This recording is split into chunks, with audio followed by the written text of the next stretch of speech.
चलिए अब हम उन प्रश्नों के आंसर्स जानते हैं। मैंने आपको प्रैक्टिस करने के लिए दिया था। निम्न में से कौन सा युग्म सही नहीं है? नोट पूछा गया है, पेपर में यही गलती करते हैं बच्चे कि नोट को भूल जाते हैं, जबकि नहीं को अच्छे से क्वेश्चंस को पढ़ना चाहिए। इस प्रश्न का सही जवाब है सीखने का समग्र सिद्धांत। इसमें पूछा गया था नोट, तो सीखने का जो उद्दीपक अनुक्रिया सिद्धांत है वो थॉर्नडाइक ने दिया है। सीखने का क्रिया प्रस्तुत अनुबंधन सिद्धांत वीएफ स्किनर ने दिया हुआ है। पावलोव के सिद्धांत को याद करने की ट्रिक है पावलोव का कुत्ता क्लासिकल, इसको इस तरीके से याद करना इजी रहता है। एंड सीखने का समग्र सिद्धांत हल ने नहीं दिया हुआ है, इसीलिए गलत है। तो सीखने का समग्र सिद्धांत किसने दिया हुआ है? सीखने का जो समग्र सिद्धांत है वो है गेस्टाल्टवादियों का, यानी कि कोहलर का। इनमें से किसका नाम सुजनन शास्त्र के पिता से जुड़ा हुआ है? इसका सही जवाब है गाल्टन। इसको याद करने का तरीका क्या है? सुजनन यानी कि अच्छे जनन। तो जब हम कुछ अच्छी चीज़ें चाहते हैं लाइफ में तो हम एक घंटी टन, वो टन बजाते हैं, गाल्टन। नेक्स्ट क्वेश्चन, संज्ञानात्मक संप्राप्ति का न्यूनतम स्तर क्या है? ज्ञान, बोध, अनुप्रयोग, विश्लेषण या संश्लेषण है। इसका सही आंसर है ज्ञान। ये ब्लूम की टैक्सोनॉमी है जो ब्लूम ने दी है। तो ब्लूम की टैक्सोनॉमी के 3 पक्ष हैं, भावात्मक, संज्ञात्मक और गतिक पक्ष। निम्न में से कौन सा अधिगम के पठार का कारण नहीं है?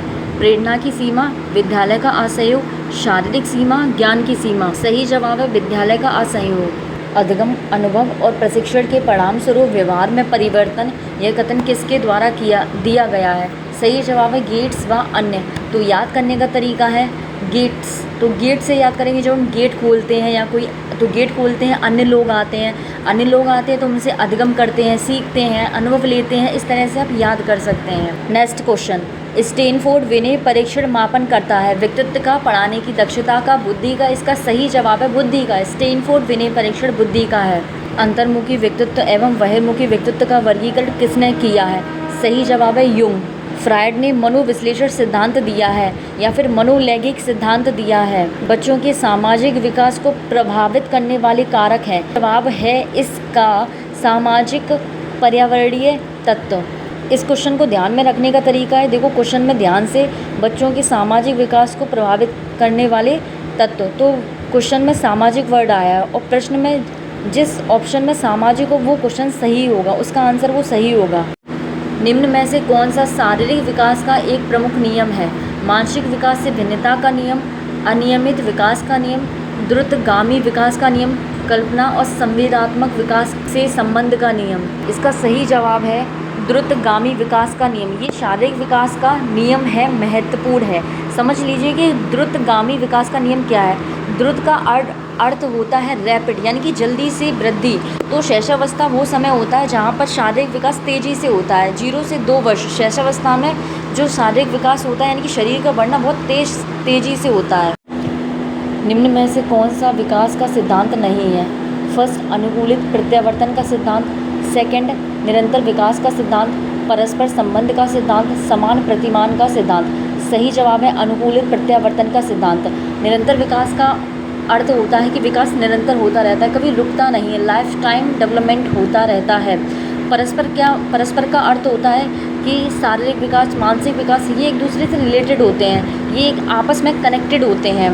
एंड समान प्रतिमान का सिद्धांत एक पैटर्न फॉलो करता है विकास, पहले शारीरिक विकास होगा, फिर मानसिक, फिर सामाजिक, फिर संवेगात्मक, एक पैटर्न फॉलो करता है, वो इसी क्रम में होता है। विकास के परिणाम स्वरूप नवीन विशेषताएं और नवीन योग्यताएं प्रकट होती है, ये कथन किसने दिया? इसका सही जवाब है हरलॉग। इसे याद करने का तरीका यह है हर लोग नवीन विशेषताएं और नवीन योग्यताएं प्रकट करते हैं। मूल प्रवृत्तियों को 14 प्रकार से किसने वर्गीकृत किया? सही जवाब है मैकडूगल। तो आप लोग याद कर लीजिए कि मूल प्रवृत्तियों को 14 प्रकार से मैकडूगल ने वर्गीकृत किया है। ये इंपॉर्टेंट क्वेश्चन है, बार बार पूछा गया है। किसी दूसरी वस्तु की अपेक्षा एक वस्तु पर चेतना का केंद्रीकरण अवधान कहलाता है, ये डेफिनेशन रॉस की है। तो आप लोग इसे याद कर लीजिए, मैं तरीका बताती हूँ। किसी वस्तु की अपेक्षा एक वस्तु पर चेतना का केंद्रीकरण, रॉस। तो ये जो वर्ड है रॉस, तो रॉस हमेशा क्या करते थे, वो एक वस्तु पर चेतना केंद्रीकरण करते थे। निम्न में से कौन सा सीखने के मुख्य नियमों में शामिल नहीं है? तत्परता का नियम, अभ्यास का नियम, बहु अनुक्रिया का नियम, प्रभाव का नियम। सही जवाब है बहु अनुक्रिया का नियम।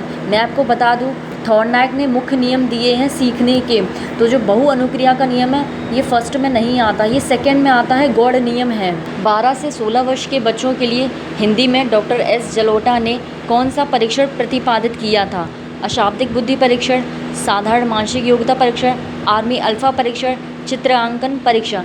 सही जवाब है साधारण मानसिक योग्यता परीक्षण। ये एक व्यक्तिगत है, यानी कि अकेले व्यक्ति का होता है। आप इसे याद कर लीजिए।